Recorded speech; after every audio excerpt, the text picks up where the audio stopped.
So one of the things I wish patients knew is that your blood pressure can be high without you having any symptoms. No, you don't have to have headaches, you don't have to have blurry visions, and it doesn't mean your blood pressure is not high.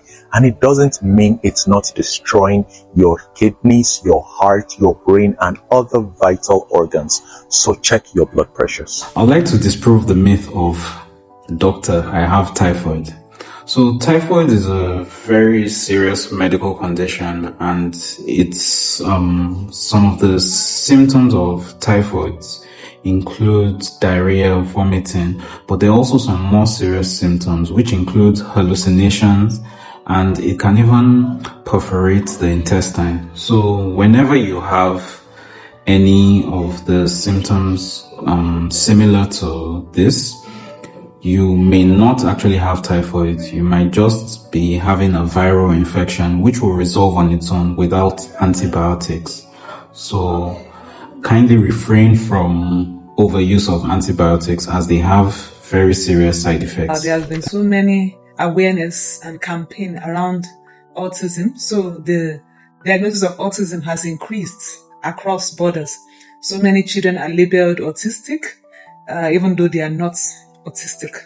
Why? Because of the increasing awareness of autism, which in a sense is a good thing for people to be aware so that they can make the diagnosis and not judge the child unnecessarily. But with this awareness also comes the pitfalls of it, because every child now that seems strange or different is labeled autistic, which is not entirely true.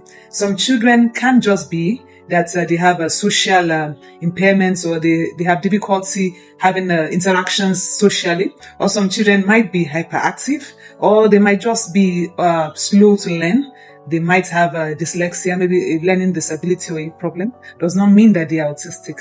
So it's not every child that is labeled autistic that is actually autistic. For a diagnosis of autism to be made, we have to make sure that the child sees a pediatric neurologist where a proper diagnosis is made.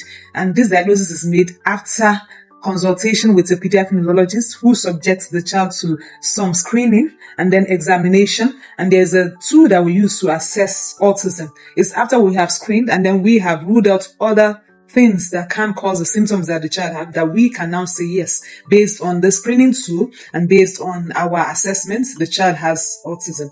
So for every parent out there whose child is a little different from every other children, it does not mean that the child is necessarily autistic. Make sure you seek a pediatric neurologist and a proper diagnosis is made following assessment and screening of the child. And then we can now say, of truth, this child is autistic, and the child can be managed as such. So one thing I wish patients understood is that doctors are also human beings. You know, we're thought to be self-sacrificing, and absolutely we're glad to do that.